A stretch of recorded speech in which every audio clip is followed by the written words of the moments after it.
The sound of clinking glasses and soft jazz felt distant, like I was underwater. I remember holding the receipt in my hand, my thumb nervously pressing into the ink as if I could erase the numbers and the moment all at once. On my way back to our table, I slowed down, not because I wanted to eavesdrop, but because I felt something off. Her voice, low and sharp, cut through the cozy murmur of the restaurant. "No, not tonight. He's here. Stop calling me." The words hit me like cold rain. She sounded angry, but also familiar in a way I hadn't heard before. Not with me. Not for me. It was like hearing a stranger speaking through her mouth. My legs refused to move as I stood half-hidden near the bar, staring at her reflection in the window. She wasn't smiling anymore. Her face had this intensity, like whoever was on the other end of the line had power over her. My heart hammered in my chest. Was I imagining this? Was this just me being paranoid? I wanted to believe that. But then her tone softened. "I told you, I'll see you later. I promise." Later? I was right there. We were supposed to go home, open the bottle of wine I'd hidden in the cabinet, and fall asleep together. What did she mean by later? The room seemed to shrink as I walked back, my shoes sounding too loud on the wooden floor.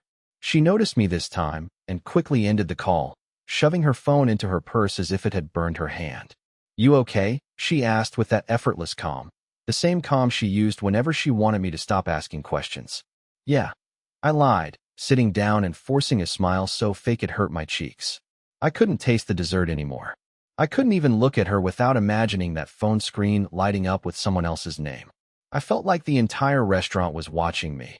This clueless guy with his perfect little anniversary plans, while his world was cracking right under his feet. I barely slept that night. When we got home, she went straight to the shower, humming like nothing had happened, while I sat on the edge of the bed staring at her purse like it was a ticking bomb. I didn't go through it, though, at least not yet. Instead, I just sat there with 1,000 questions rattling around in my head. I kept replaying her tone on that call. It wasn't friendly. It wasn't casual. It was intimate. Too intimate. Every time she laughed from the bathroom, my stomach twisted tighter. When she came out, wrapped in a towel, she gave me this look like, "What's wrong with you?" I smiled, pretending everything was fine, but my voice cracked when I said, "Happy anniversary." She kissed me lightly, too lightly, and went to her side of the bed. We didn't talk much after that. She fell asleep quickly, at least I think she did. I lay there, staring at the ceiling, listening to her phone buzz on the nightstand. 3 times. At midnight. My heart raced every time the screen lit up. The next morning, I told her I had work early, but really, I just needed space to think. I drove around aimlessly for an hour, the steering wheel slick under my palms, wondering if I was being dramatic or if my marriage was quietly burning down behind my back. Eventually, I parked in some grocery store lot and just sat there. Then I made a decision I never thought I'd make. I was going to find out the truth, no matter how much it hurt. That evening, I casually asked her if she wanted to watch a movie while I finished some emails. She nodded, already scrolling through her phone. While she was distracted, I went into the hallway, my hands shaking, and opened our shared laptop. I knew she used it sometimes for work, and I remembered her logging into her email last week. My chest pounded as I tried her usual password. It worked. I wish it hadn't.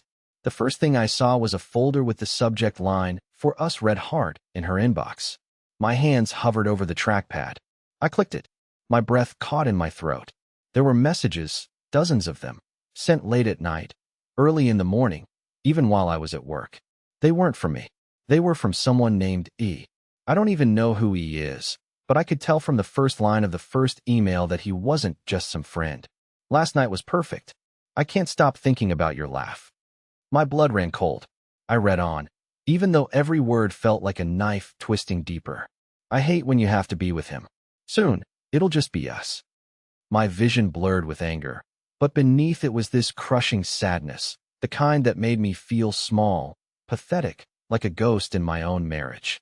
I closed the laptop before she could notice me missing, wiped my face, and walked back into the room. She looked up at me with that same casual smile, like nothing was wrong, like I didn't just find evidence that our whole life together might be a lie. I spent the entire next day pretending to be normal. Pretending is something I'm apparently good at. We ate breakfast together, and I forced myself to talk about random things: weather, grocery lists, the neighbor's new dog. while every cell in my body screamed at me to ask her who the hell he was. But I didn't. I told myself I needed to be smart about this, that I needed proof I could hold in my hands, something she couldn't twist into an excuse. Because I know her. She's good with words. She can make the worst things sound like a misunderstanding, and I was terrified I'd believe her if she looked at me with those wide eyes and told me I was wrong. That night, she said she had plans with her friends. My gut sank like a stone. It wasn't unusual for her to go out with her friends, but after reading those emails, every word out of her mouth sounded like a lie. I didn't say anything, just nodded and smiled like an idiot while she got dressed. She wore this deep red dress I hadn't seen in years, the one I used to love because it made her look like a movie star. I told her she looked beautiful, but the words tasted bitter. She kissed me on the cheek, said she'd be back late, and left. For half an hour, I just sat there, staring at the door.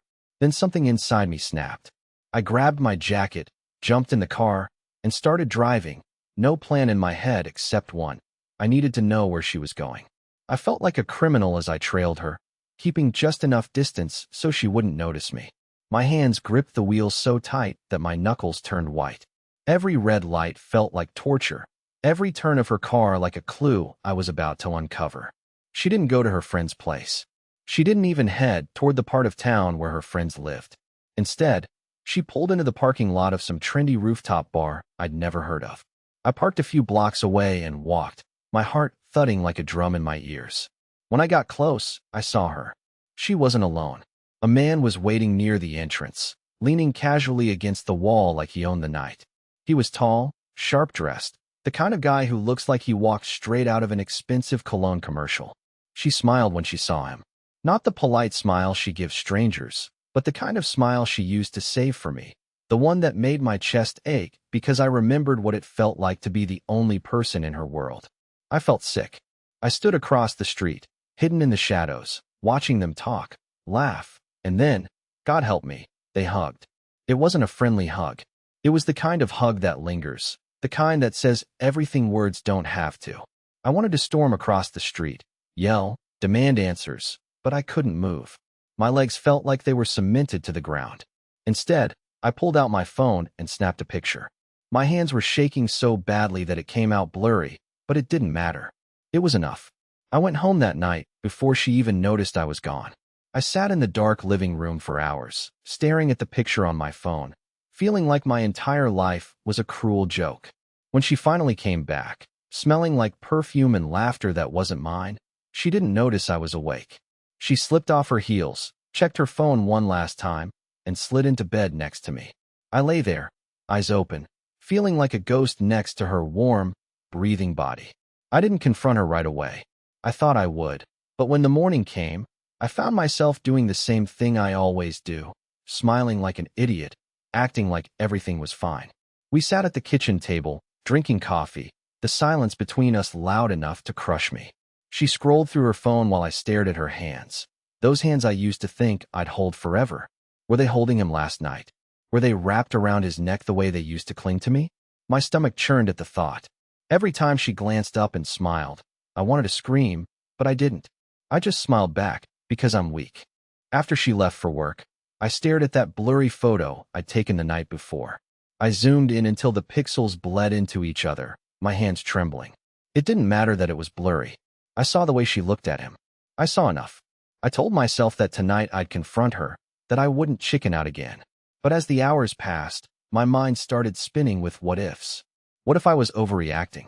What if it was just an old friend? What if I ruined everything because of my paranoia? That's when I did something I'm not proud of. I called her best friend, Natalie. I tried to sound casual, but my voice betrayed me. Hey, was Claire with you last night? She said she was hanging out with you guys. There was a pause on the other end. A long, uncomfortable pause.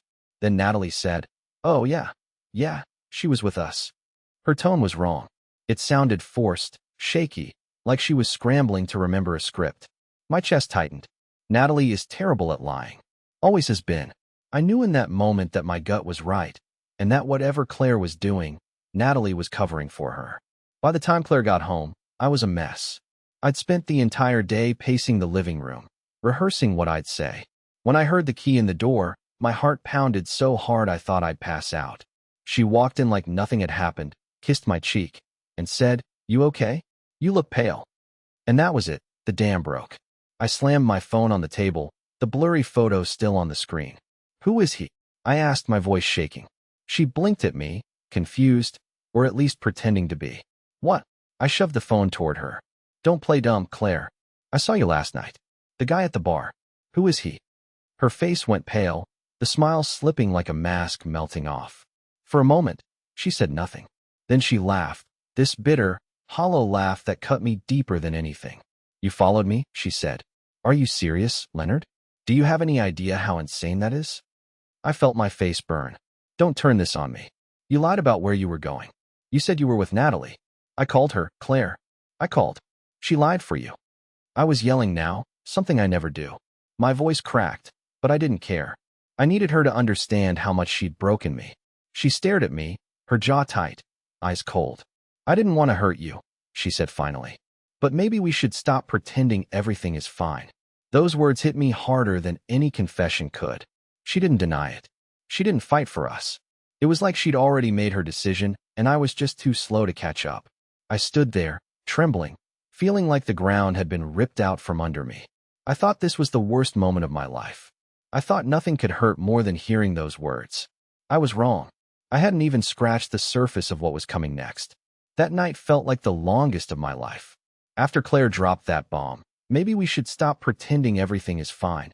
I couldn't look at her the same way. I wanted to demand every detail, every truth, but I was terrified of hearing it. Instead, we drifted around each other like ghosts.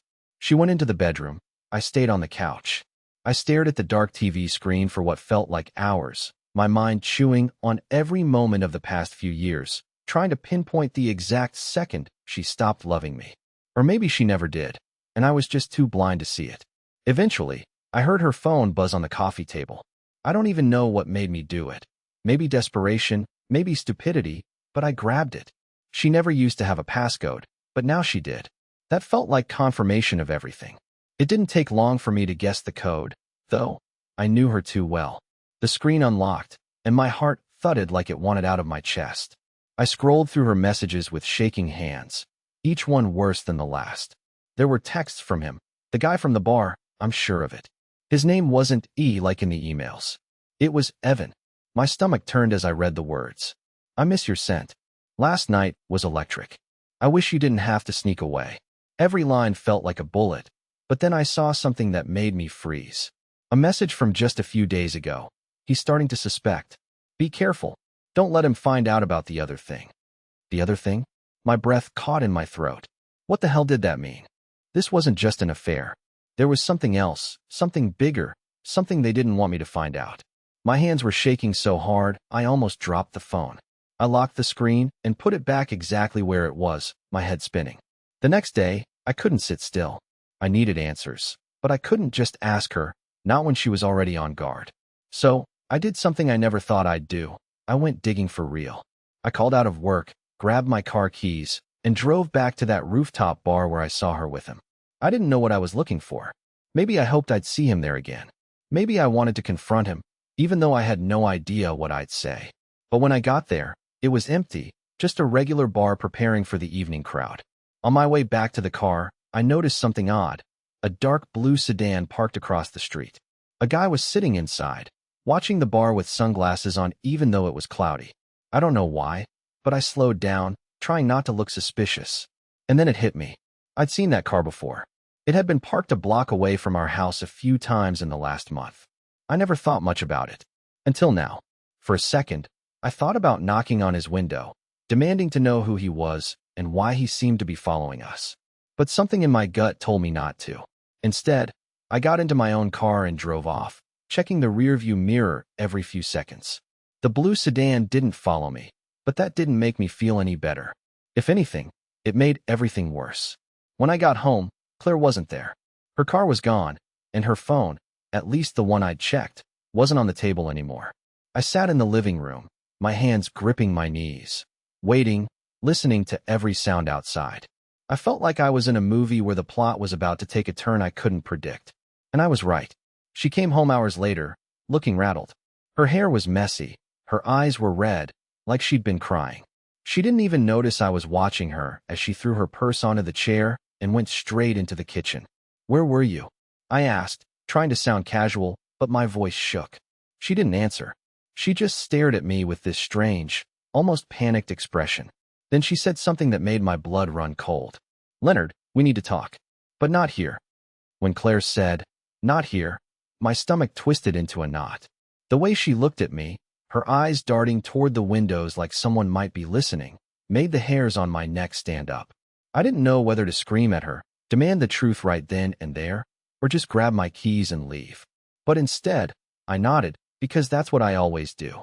I followed her when she walked to the garage, both of us moving like strangers who'd forgotten how to speak to each other. We drove in silence. Every few minutes I'd glance at her, but her face was a mask, rigid and pale, her jaw clenched like she was bracing for impact. I wanted to ask her what this was about, what the other thing in those messages meant, but my throat felt tight. After 20 minutes of tension thick enough to choke on, she pulled into a nearly empty parking lot behind an old bookstore that had closed years ago. No cameras, no lights, just us and the sound of the engine ticking as it cooled. She turned to me, her hands trembling slightly. "Leonard, what I'm about to tell you. I didn't want you involved in this. I was trying to keep you safe." "Safe?" I repeated, my voice coming out harsher than I expected. "You've been lying to me, sneaking around with some guy named Evan, and now you're talking about safety? What the hell is going on, Claire?" She closed her eyes like my words were physically painful.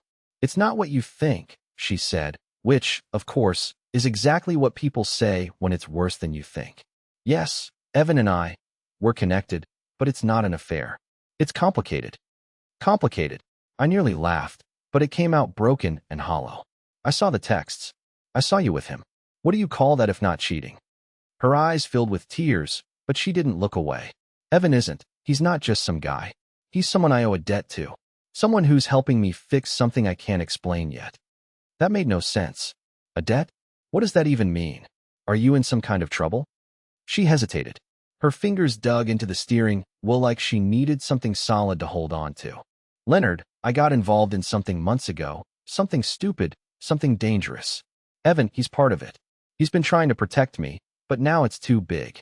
And if you keep digging, if you keep following me, you're going to get pulled into it too. And I don't want you hurt." I felt like the air had been sucked out of the car. "Dangerous? What are you talking about? Is that why there's some guy in a blue sedan watching the bar? Is that why you've been acting like you're walking on glass?" The way her face froze told me everything. She wasn't surprised I'd seen the sedan. She was terrified I'd noticed. "You saw him?" she whispered. "Leonard, if he knows you saw him, we have to move fast. We can't stay here." That was when my pulse started hammering so hard I could barely hear my own thoughts. "What are you saying? Who is that guy? Who are you, Claire?" Before she could answer, her phone rang. She looked at the screen, and the color drained from her face. She didn't answer, just shoved the phone into my hands. On the screen was a single message notification from Evan. "They know about him. Get rid of Leonard now." My chest felt like it caved in. I couldn't move. I just stared at her, my voice barely a whisper when I said, "What does that mean, Claire? Why does he want to get rid of me?" She reached for my hand, but I pulled away. "Leonard, please, just listen to me. It's not what it looks like. I'm trying to keep you alive." Alive. That word rattled in my head like a death sentence. Suddenly, this wasn't about a marriage falling apart or even cheating. This was about something much darker, something I didn't understand. And for the first time, I realized I might be in danger just by sitting next to her. I couldn't speak for a long moment after seeing that message. My mind was a carousel of confusion and fear, each thought spinning faster than I could process. Get rid of Leonard now. It wasn't just a suggestion, it felt like a threat. I stared at Claire, searching her face for any sign of betrayal or deceit, but what I saw instead was raw panic. Her hands shook as she grabbed the phone from me, shoving it deep into her bag as if the sight of it burned her. "Leonard, I need you to trust me. Please. Just this once, don't argue. Just listen," she said, her voice trembling. But all I could do was laugh bitterly, a dry, hollow sound that didn't sound like me at all. "Trust you? Are you serious? I don't even know who you are anymore, Claire. Who's Evan? Why does he know my name? Why is some creep in a blue sedan following us? And what the hell do you mean by keep me alive? You owe me the truth right now." She looked like she wanted to tell me, like she was standing on the edge of a cliff ready to jump, but then she shook her head. It's not that simple. If I tell you everything, you'll be dragged into something you can't escape from. Something that's already taken over my life. I tried to keep it separate, Leonard. I tried to keep you safe, but now, her voice trailed off, and she slammed her hands against the steering wheel in frustration. I wanted to grab her shoulders and shake the answers out of her, but the words from Evan's message kept ringing in my ears. Get rid of Leonard now. It didn't sound like someone who wanted what was best for me. Claire, I said quietly, almost pleading now. If you're in danger, we go to the police. We tell them everything. I don't care what's happening, but this, whatever this is, it's not something you can handle alone. And I'm not just going to sit here like a fool while some guy. I stopped mid-sentence because headlights flashed behind us. A car had just pulled into the lot. It was dark blue. My blood ran cold. It's him, Claire whispered. Don't look at him. Just act normal. Act normal? My entire body was screaming. I couldn't stop staring into the rearview mirror, where I saw a man stepping out of the sedan. He wasn't in a rush. He wasn't even trying to hide. He was tall, broad-shouldered, and wore a black jacket. Something about the way he moved made me think he'd done this 1,000 times. This wasn't some jealous boyfriend. This was something else, someone dangerous, someone who didn't care who saw him. He walked straight toward us, his face hidden by the glare of the parking lot lights. Claire's hand shot out and gripped mine so hard it hurt. Leonard, whatever happens, don't say a word. Let me handle this. Please. I didn't get a chance to argue. He reached Claire's window, leaned down, and knocked once with his knuckle, slow and deliberate. Claire rolled the window down halfway, her voice calm but tight. What are you doing here? She asked. He smirked, and his eyes shifted toward me. Just checking on things. This must be Leonard, he said, as if my name was a punchline. You weren't supposed to let him get involved, Claire. You know the rules. I felt like I'd been punched in the gut. The way he said it, like I was some inconvenience, like I didn't even matter. Who are you? I blurted out, my voice shaking. Claire shot me a look that could kill, but it was too late. The man's grin widened, and he straightened up. You didn't tell him? Interesting. Well, maybe he should know what you've been up to, Claire. Maybe he should know what you owe. Stop, she said sharply, but he ignored her. You see, Leonard, he continued, looking straight at me with eyes that felt like knives, your wife made a deal. A very expensive deal. And when people can't pay back what they owe, there are consequences. We wouldn't want anything to happen to the people they love, would we? My entire body went cold. Claire grabbed the wheel like she might drive us out of there any second. That's enough, she snapped. You don't talk to him. You don't threaten him. If you have a problem, you talk to me. The man chuckled, low and menacing. You better fix this soon, Claire. Tick-tock. Then, just like that, he walked back to his car and drove off, leaving me frozen in my seat. I turned to Claire, my voice barely a whisper. What the hell was that? What did you do? She looked at me, tears welling in her eyes, and for the first time, I saw genuine fear. Leonard, she said, her voice breaking, we have to leave tonight. Both of us. If we stay here, we're not going to be safe. The words "we have to leave tonight" echoed in my head like a warning bell. My entire body was tense, my hands shaking on my knees as I stared at her. Leave? Claire, I don't even understand what's happening. You're talking about debts and danger like we're in some kind of movie. Just tell me the truth, for once. She took a deep breath and reached for my hand, her grip firm but trembling. Okay, she said, her voice breaking slightly. I'll tell you everything. I never wanted this life to touch you. I thought I could fix it before you found out, but I was wrong. The story she told me in that quiet, empty parking lot was like something out of a nightmare. Months ago, when her company was on the verge of shutting down, she'd borrowed money, not from a bank, but from someone she shouldn't have trusted. That someone was connected to Evan, a fixer of sorts, a man who could make problems go away for a price. Claire thought she could repay him quickly, but the debt grew, and Evan started pulling her deeper into a web of threats and manipulation. I kept meeting him because I was terrified, she said, tears rolling down her cheeks. I thought if I didn't, they'd come after you. I lied to protect you, Leonard. I know how that sounds, but it's the truth. The man in the blue sedan?